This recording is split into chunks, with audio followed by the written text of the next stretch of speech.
Hello, everyone. This is Nurse Carley. This is Care Plans 101, the basics. Want to go over some things with you. This is not a comprehensive instructional review of the care plan. It is some highlight areas that I want you to think about and to have information on so that you can have an accurate care plan that reflects your patient and what's going on with them, and that you can be knowledgeable about certain processes. So it's a happy day when clinical is done.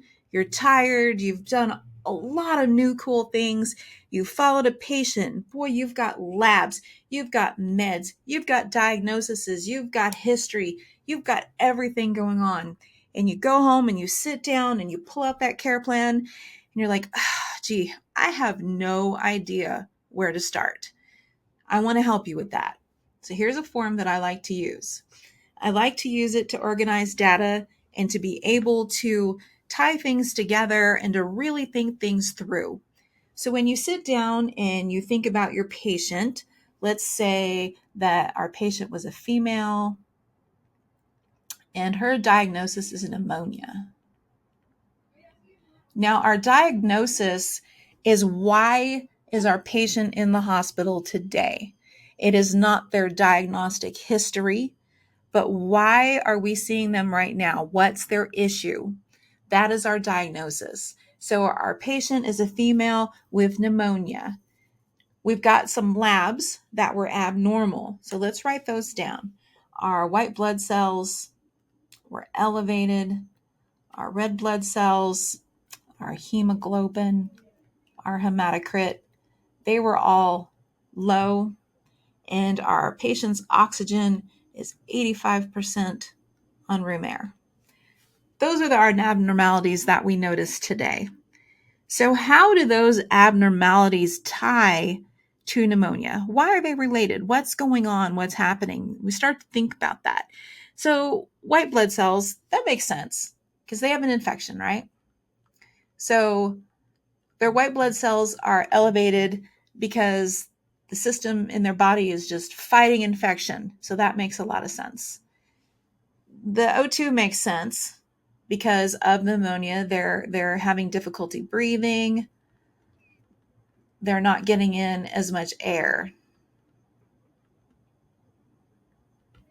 Now, these three things here, we're really going to have to think about how those relate to pneumonia and why do they matter for this patient.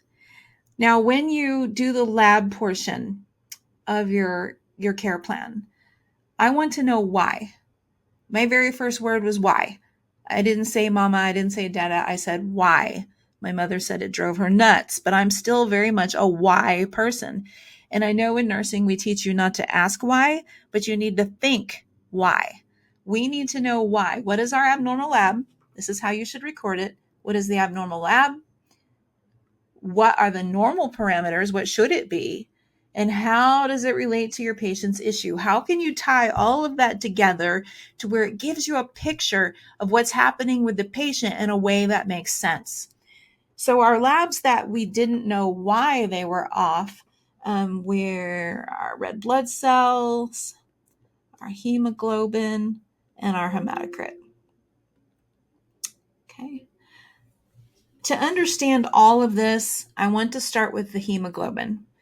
If we understand hemoglobin and what it does and why it's important, the rest of this will all make sense to you. So, first of all, let's talk about what hemoglobin is and what it's made from. I like to draw an H to represent hemoglobin. This is not what hemoglobin looks like. This is just to help us remember. So, to form one hemoglobin, we need 4 iron atoms. Okay, this is iron. Each of those iron atoms can carry an oxygen in their pocket. Okay, so you have 4 iron atoms, 4 molecules of oxygen, and that makes a hemoglobin. Once we have enough hemoglobin, it's a lot and a lot of hemoglobin. I can't remember the exact number, but it's a lot. Those gather together to make one red blood cell. The primary job of a red blood cell is the transportation of oxygen. which makes sense when you think about what a red blood cell is made out of. It's made out of iron and oxygen.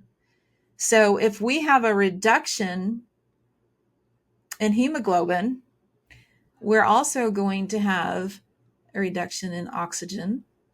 We're going to have a reduction in iron, okay?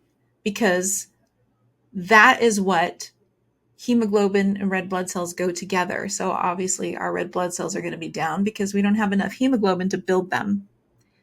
Why does hematocrit matter? Hematocrit measures the percentage of hemoglobin in the blood. So if we consider all of this and we can kind of relate it over to our pneumonia, it all comes back to this low oxygen. And that's why, because we don't have enough hemoglobin due to the illness, and all of this is off. So you would relate this to your lab. So our lab would be, we would have red blood cell. Our count was a 3. It should have been 4.2 to 5.4. Okay. And we would relate all of this back to pneumonia. I hope that makes sense. So now our patient had 2 issues. What were those issues? We had infection and we had our 85% oxygen on room air. So when we're thinking about our SMART goal that we're going to make in our interventions, we need to focus on one of these 2. And I always like to say, what is going to kill my patient first or faster? What is the most significant issue? We had the infection, and we have the 85% O2. Which one of these is going to have the probability to kill my patient the fastest? Our patient was not septic. They simply have an infection. So which one of those is more serious? I hope you're saying the oxygen. This we can correct quickly. It is the more serious of the 2 because without oxygen, it doesn't matter that you have an infection. You're going to die if you're not breathing, right? The breathing is the key to everything. So the infection is what we need to focus. So once we figure out what's most important, we need to figure out what it is that we want to fix. What do we want to improve? We're talking about improving oxygen. How can we figure out a SMART goal? What is a SMART goal? Okay. SMART goal stands for specific. What do I want the patient to accomplish? What do we want to accomplish with the patient's health? How are we going to know? How are we going to measure that it's been accomplished? Is what we want to accomplish even achievable? Can we even do it? Is it possible?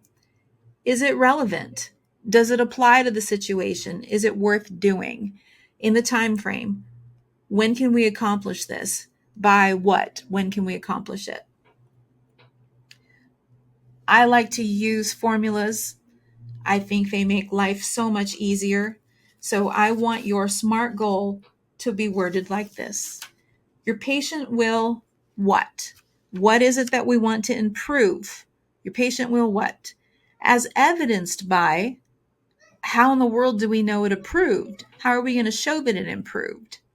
Prior to, this is your time frame.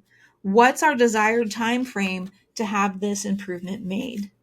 So let's talk about our patient. We've got that 85% O2. That's what we're worried about. That's what's going to kill my patient. This is what I, in my ability here, can think of. How am I going to fix that?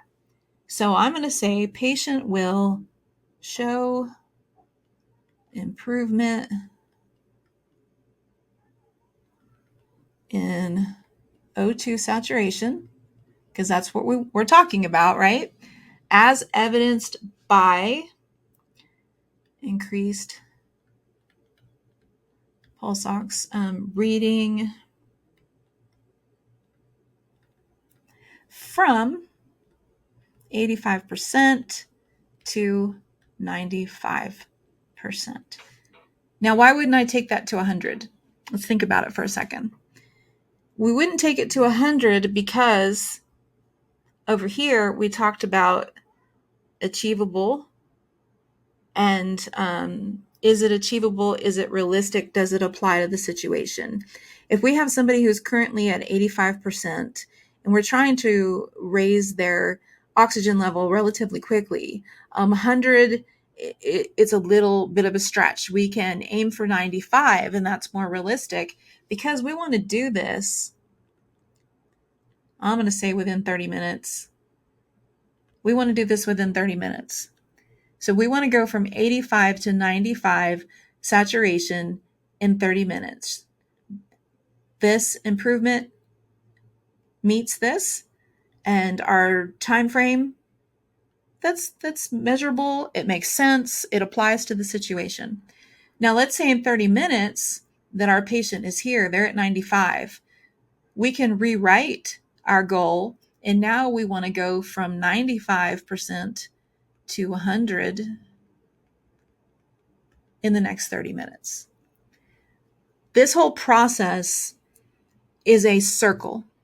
It's just circular. You're going to assess, you're going to set a goal, you're going to do interventions, then you're going to assess, then you're going to set a new goal, then you're going to do interventions. It just goes round and round and round.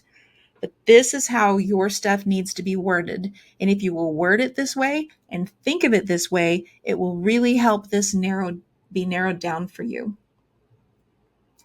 So we're going to talk about interventions next. So up here, we talked about defining a SMART goal, which we did. Now we're going to talk about interventions. Interventions are things that we as nurses can do with our nurse superpowers on our own in our scope of practice to improve, in this situation, our patient's 85% O2. We want to improve that. So what can we do in our nurse superpowers to improve this? There are 5 interventions that go on your care plan. They are done in this order. Assess is always number 1. We always assess first, and then we go from there. So the first thing we're going to do is assess. The next 2 are nursing actions. These are things that we do in our nurse superpowers to improve this situation. Number 4 is a referral. Who in our team of care people can we refer to help us reach this goal and to help this patient's 85% improve their breathing? Okay. Number 5 is patient caregiver education. So thinking about what we're trying to accomplish, we're trying to increase this 85% O2. So our very first thing is to assess. What are we going to assess? What is the thing that matters most that we know? It's this number right here. So we're going to assess the patient's O2 level. If we don't know what the level is and if it's improving or not, we can't accomplish anything. So we're going to assess. Then we have 2 nursing actions. So what can I do? I can administer O2 is ordered. I can do that. The other thing I can do is so basic and so simple that I think a lot of people forget about it. We can elevate the head of the bed. You don't need an order. You literally just elevate the head of the bed, and that helps alleviate the struggle to breathe. It will help increase O2 saturation and oxygenation. So a referral. Who can we refer to in our team at the hospital that can help our patient improve? In this situation, it would be respiratory. We'd send them to respiratory therapy, do a referral to that. Now, patient caregiver education, there's a lot of things that you could educate on in this situation. I'm going to go basic. I'm going to educate on the use of the incentive spirometer. I always like to tell my patients that using the incentive spirometer really sucks because that reminds them that it's okay to think it's tedious, because it is. And it reminds them to suck the air in instead of blowing air out. So that's a free Nurse Carley tip for you right there. So once we have done all of these interventions and recorded them, then we will assess them and go back over to see if we met our SMART goal. Let's move on to cultural. I can't tell you how many times I've had a care plan turned in that under cultural it said there were no cultural issues. So rule number 1, there is always, always, always a cultural issue. We need to get away from thinking about culture as just a person's religion, their race, or their people group. Culture is also who you are and how you live your life. So we want to ask ourselves, how does this disease or this new diagnosis impact my patient's life? Because sickness, illness is going to impact their life. It's going to impact who they are. It's going to impact how they live. This person has pneumonia. What if they're a marathon runner? They run every single day and now they have pneumonia, and it's going to be weeks maybe until they can run again and be able to breathe and have enough air. How does that impact who they are and how they live their life? Let's say that this pneumonia is really a sign of lung cancer. How does that impact their life? That completely changes anybody's life. But put it into focus with someone who runs marathons or is just a runner. That completely changes everything. It changes who they are and their identity. I have down here, can drinking coffee be a culture? This is one of my favorite sayings over here. I actually have a coffee mug that says that. Can drinking coffee be a culture? Yes, it can. Drinking coffee is part of my culture. My husband roasts and grinds our own coffee beans in the garage. I have an Italian espresso machine in my kitchen. We go to coffee events. We like to go try new coffee places. We were just in San Antonio and went to 4 different coffee places. We read coffee magazines. We do a lot with coffee. If I received a diagnosis saying I couldn't drink coffee anymore, you really, first of all, need to pray for everyone in my life, because it's just going to get ugly. But it would completely change my culture. It would change who I am and how I live my life.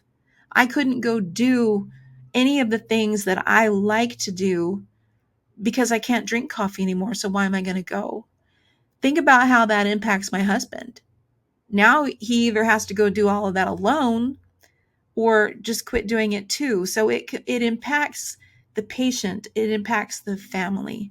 If you will see past the basic perception of religion, race, or people groups, and if you will start seeing people for who they are and how they live their life, see them as people. They're people with a disease. They are not the disease. And if you will think of it that way, it'll change how you think about everything. Because in nursing, we see patients holistically. We see the whole person. So you cannot say there's no cultural issue, because there's an issue somewhere, because they're in the hospital. So something has happened. That alone has changed who they are and how they live their life. Now they have stress, they have anxiety. How is this impacting my patient? That's how I want you to think about culture. The last thing I want to share with you is how to write an SBAR. This is extremely important. This is how we communicate in nursing. An SBAR stands for situation, background, assessment, and recommendations. So our situation is who, what, where, and why. So when we're calling a provider in the hospital, these providers, they're busy people. They have several patients. They have things to do. They want to solve this problem so they can move on to the next. So when we contact a provider or we give report to another nurse coming on to shift, this applies for that as well.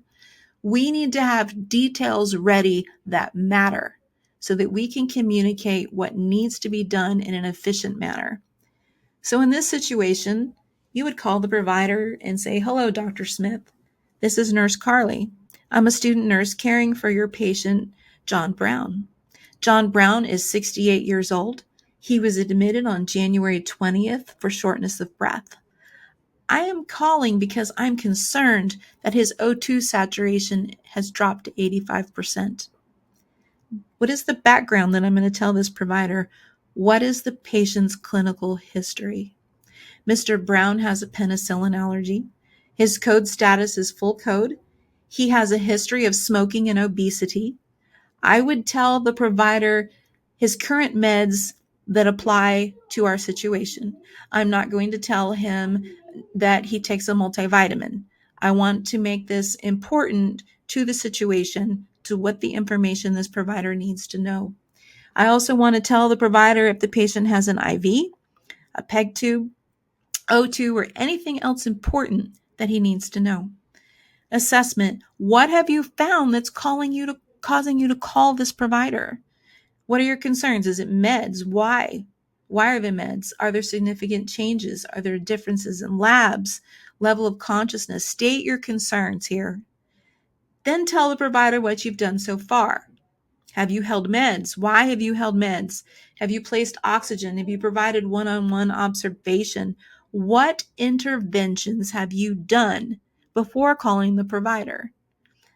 Now, this is where it starts to feel weird. And as a new nurse, this really I thought was creepy.